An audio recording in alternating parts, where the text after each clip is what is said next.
So as you can probably tell, I have lost my voice. So I thought I would do an ASMR-esque video because YouTube never sleeps and I would try and boost all of it in post-production. I have no idea what happened. I presume I have laryngitis or something like that. But as I say, one, content keeps on rolling because that's the nature of the YouTube game. But also two, we talked about wrestling botches after the ridiculousness that happened on SmackDown. And it actually got quite a big reaction on the internet. So I thought that's a video we can do for Monday. I was hoping it was going to have more gravitas than this. Instead, it's a bit like somebody from the Muppets told you about wrestling botches. Now, a lot has come out from the Jade Cargill, Tiffany Stratton, Nia Jax match, and mostly it sounds like they rushed to a finish because Jade Cargill's cut that she suffered on the top of her head after being thrown into Simba Still Steps was so bad, rightfully so. The backstage producers were like, just get it done, go to the finish. And that kind of explains why it was so rickety-wickety, because I'm sure there was miscommunication, and I'm sure that everybody involved was actually a bit worried about Jade, which makes sense. You can go on her social media right now and see the wound. It is absolutely horrendous. It is so damn deep, you could put a swimming pool in there. She said she's okay. I hope she is okay. But that would explain why they were all going 100 miles an hour just to get to the finish of the thing. As always, in the natural reaction period when people see it, everybody becomes the worst wrestler ever. Tiffany Stratton got blamed, then Nia Jax got blamed, then Jade Cargill got blamed, then the referee got blamed. It really does become a sort of pointing fingers kind of a thing. And I mean, one, that's why we should always wait and do a little bit of research. It's one of my biggest pet peeves in 2025. Somebody can write something and it becomes instantly true. Just go and type it into a news site that you be to be reputable before you just go, oh, wow, this news is broken, has it? And you just write it down, which obviously solidifies it. But again, different video for a different day. But I just don't think it's giving wrestling or wrestlers the respect that they deserve. Now, listen, I'm not saying you can't have their opinion. If you want to keep calling it out, more power to you, as I always say. But as somebody that has been in the ring and somebody that wrestles, I had a match of Progress yesterday, for example. Sometimes things go bad and sometimes you make mistakes and sometimes you have a little bit of a wobble, and what you do is, as opposed to slowing down and just taking your time, you go 150 miles per hour and you make it worse. Lance Storm had the best story about this. Like, if you were driving and all of a sudden you lost your GPS, or you lost your route, you don't speed up and just start guessing lanes. You'd probably pull over, you'd find another map, and you would figure it out. I think it's a great way when you try and deal with mistakes in professional wrestling. But I just think it's something that is never going to happen because, again, the reaction nature of the internet and social media mostly. But we just need to get away from this finger pointing and acting like having, or we'll just do the terms, right? And acting like having a botch in a match makes you a bad wrestler. Because I don't believe that's true at all, because no matter what your job is, maybe you do data entry, maybe you work at a grocery store, maybe you're an accountant, maybe you're a plumber, maybe you're an electrician. One day this year, if you're very, very lucky, there's probably going to be more, you will do something that will be deemed a botch, a mistake, an error, something you wouldn't usually do. If somebody all of a sudden popped their head through the window and said, haha, you're now the worst electrician ever, you'd be a bit like, well, this is massively unfair. Not only are you ignoring the countless many years that I put into this as a business, but you're also ignoring the fact that we're human beings and we all make mistakes. I'm not saying they're not funny. Obviously, Matthew from Botchamania totally understands the right sense of humor in how to get this out. We're all sort of having a laugh together. I've been on that show and it's absolutely wonderful. I went headfirst into a door the other day. I mean, the table was meant to break and it didn't. Still looked pretty good, so I'll take it. But I just don't think it's fair. I don't think, like I say, just to reiterate what I just said, I don't think it's actually giving wrestlers the respect that they deserve, because you could have 99% of an amazing match and there's one slip up, or there's one trip off the ropes, or there's one person that kind of goes deer in the headlights a little bit, and everything else is forgotten instantly. And it's almost like we expect perfection.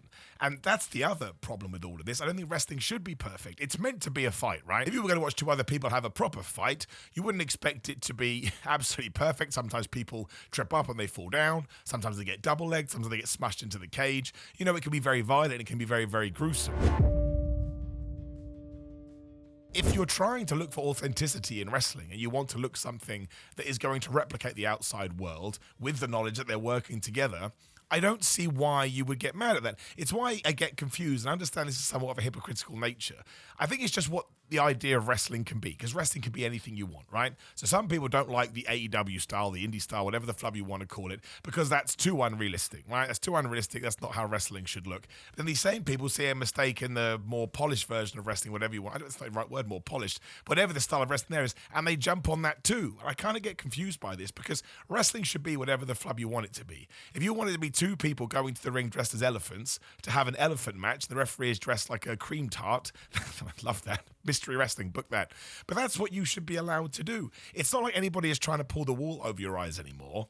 And at the same time, there are artists that will go out there and they will try and make you think, you've heard this phrase a million times, well, I know the rest of it is fake, but this stuff is real. I would argue Drew McIntyre tries to do that, CM Punk tries to do that. These are people that try to lean into the realistic parts that do come across with wrestling. But Drew McIntyre and CM Punk can't say, and they wouldn't say, that they've gone through their entire careers without making a botch. You look at somebody like Will Ospreay, who was, as far as I'm concerned, sort of creating a new way to wrestle. Not that you have to like it before people do that whataboutery nonsense. But, you know, he rarely makes mistakes, but of course he still does, because he's sort of moving at such a frantic pace. You can't, it's like slipping on a banana skin. Every now and then you go whoop and down you go.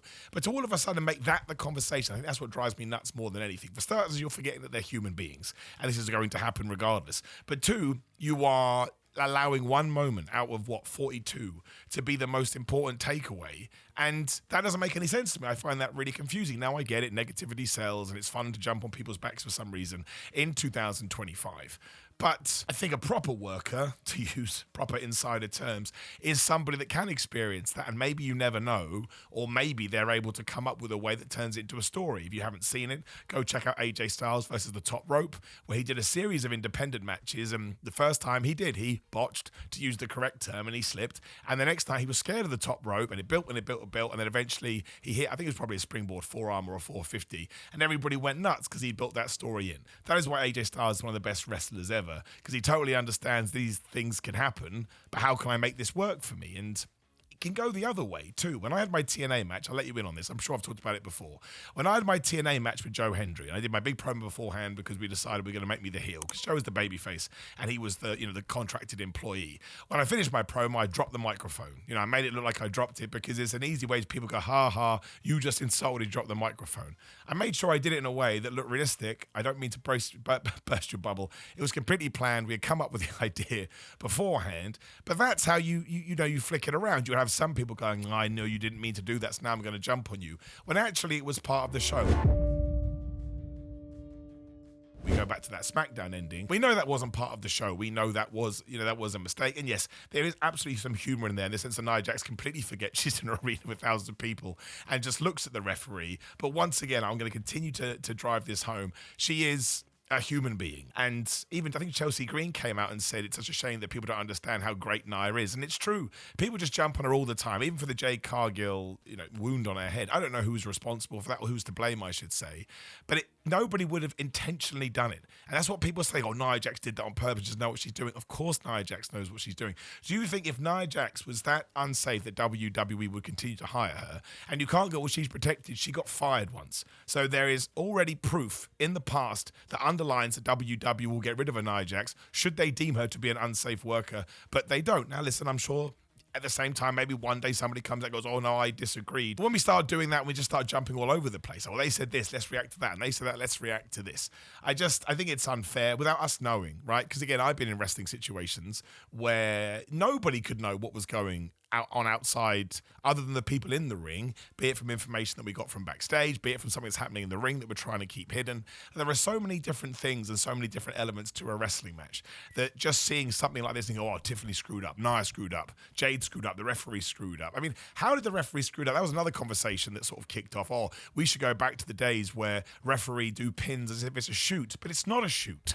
It's not. Now, if somebody wants to make that edict, fine, but you have to make sure that's what you do when you're happy to change change storylines on a whim. Me personally, as a fan, I would much rather we didn't do that. We have something that lasted all of 3 seconds in what was otherwise a pretty fun match, and we stick to the stories that we're trying to tell, so we can get to the match at Crown Jewel and we can get to the match we want to do in 6 months' time. Because I'd like to believe that most wrestling companies are still booking long term. Doesn't actually feel like that at the moment, but this would always be my wish. I don't want all of that to be throwing the baby out with the bathwater because a referee decided, well, I'm going to cut this thing like a shoot. It's not a shoot. And that's the best thing about wrestling. It doesn't have to be that way. It's worked sports. So many times you can go through an entire Premier League season, soccer from my American friends, and it can be pretty mundane. It can be pretty boring because that's real life. With wrestling, you don't have to worry about that. You can have a bunch of fun with it. I would much rather see these kind of mistakes that we can sit down and laugh about and talk about, as long as we did it sort of with a nice and positive way to it, then all of a sudden be like, well, you screwed up, so now who would have been the champion? Tiffany Stratton would have been well, that would have been fine anyway. But sometimes you get 3 count, it would have literally changed who was the champion going to be. I mean, there was that thing at WrestleMania, not 20, was it 20? WrestleMania 2000, that was 16. The hardcore match where Hardcore Holly left with the hardcore belt. It was meant to be Crash Holly. That was a little bit different because they were on a timer. But if there was a way to get the belt back to Crash, just do it. Even if it looks a bit hokey, it is hokey. It's professional wrestling. I just think, and I would say this, I understand that you are allowed to criticize whoever the flub you want. Like, you really, really are. That's the society we live in. But I think it gets mean, and I think it gets nasty. And I think, really, especially in this bubble, it's just something that nobody can control. Who's the best wrestler in the world right now? Look at Cody Rhodes, right? He was number 1 on the PWI list. I was number 350. Threw that in there, cheap pop. But I'm sure loads of people go, he's not the best, but he's one of the best, right? He's a star. He's the number 1 dude in WWE. He will make mistakes, right? And so if it's happening up there, it's going to happen there, and it's going to happen there, and it's certainly going to happen when you're first starting out. Like we've said, one, it's how you deal with it and how you're able to sort of brush it off. Much like a musician that probably hits a bum note on a guitar but keeps going so nobody actually notices. But also I think there is I wouldn't say there's a responsibility on the fans, but there should be an awareness on most of fans' places where you go, okay, well, I've seen what's happened there. It doesn't really matter. But acting like a referee not doing a 3 count, not someone kicking out, is the worst thing ever, and it's ruined and doom and gloom, and this person should be fired, is absolutely ridiculous. Like, it truly, truly is. You're not looking at the world in the way that it is. You're not looking at wrestling in the way that it is. And you're actively trying to make wrestling something that I think would make it rubbish. Like, if you want all wrestling to be serious, it will suck. If you want wrestling to be all goofy, it will suck. If you want wrestling not to have comedy, it will suck. And we can go on and on doing this. It has to be a variety box. It has to be a dessert tray. It has to be a variety show. I think I just said that. I've said it again. But there has to be something for everyone. Otherwise it gets so damn boring. There is no off-season. There just isn't. There is no off-season in wrestling. It just goes and goes and goes and goes. So if somebody's going to book you the same stuff over and over and over again, eventually you're going to check out because you'll be like, this is too much for me. And my brain is getting no stimulation from this. But also you're cutting off people's creativity. Like, as long as it's safe, I would rather wrestlers come up with the most insane sequence of moves ever. And if they all fall apart in the middle, they crack heads, as long as they're, not hurt or anything, then fine. That's the only time I think somebody should count 1, 2, 3. Mercedes Moné versus Willow Nightingale. I think it was Willow Nightingale comes to mind in the New Japan Strong Women's Belt, I think it was, when Mercedes shattered her ankle and she just said, look, Willow, pin me. I can tell this is going to be bad. That's when you call an audible. When you realize I'm going away, we have an opportunity to sort of give you something here. So that's what we should do. But, if Mercedes Moné had sort of gone for the Monet maker and they had sort of fallen down and Willow kind of fell on top of her, or vice versa, all right, who cares? Who cares? The referee goes 1, 2, oh, it's not meant to be 3. Just move past it. I think we forget, and this will be winding a lot of people up, and maybe I'm a bit too sappy, but I just kind of think we forget that wrestlers are human beings. I said that about 72 times now. But we always forget about the personal person. So I doubt Mercedes Moné's real name is Mercedes Moné. I assume her name is Mercedes. I don't know the person behind her, but I absolutely know, given how seriously she takes her craft, that when she makes a mistake or a botch, nobody will beat herself up as much as she beats herself up. And the last thing she needs is to go on social media and see a bunch of people taking shots at her. I'm not saying you can't say, well, that was bad. I'm not saying you can't say, well, that took away from the match, or that ruined the finish. Of course it did. But it's when you start the finger pointing. That person is bad and that person sucks, even though they're performing at the highest level. And going back to that triple threat on SmackDown, it was great until the ending. The two things that also come to mind as well are the Dark Order punches on AEW from 2019 and the Bron Breakker punches from CM Punk that happened in the last 6 months. Again, do you really just want them to punch them full on in the face? I'm not saying that they couldn't have, remembered the magic a little bit. Both of those guys went too far in the sense that there was no contact whatsoever.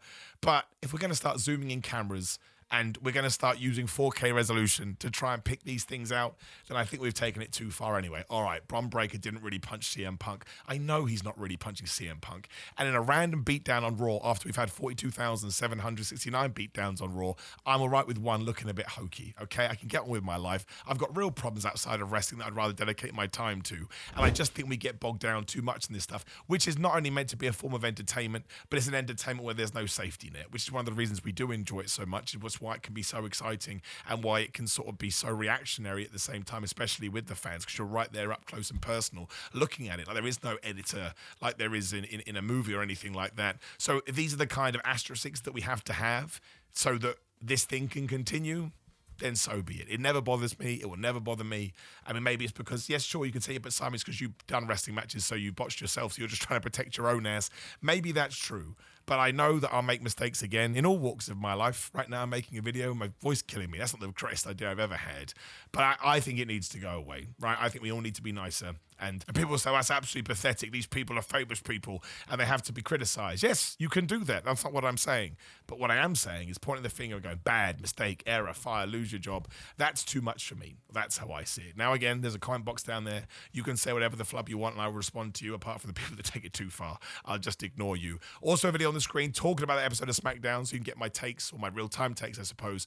Otherwise, please do like the video, share the video, and subscribe. I know this video is a bit shorter than other ones, but you can figure out why. Otherwise, I'll leave all the stuff is down there. Interact with all the stuff down there as much as you can. I'd appreciate it. Hopefully, I won't need a new voice box. That would suck. Don't even know if that's a thing. It probably is. Take care, my friends.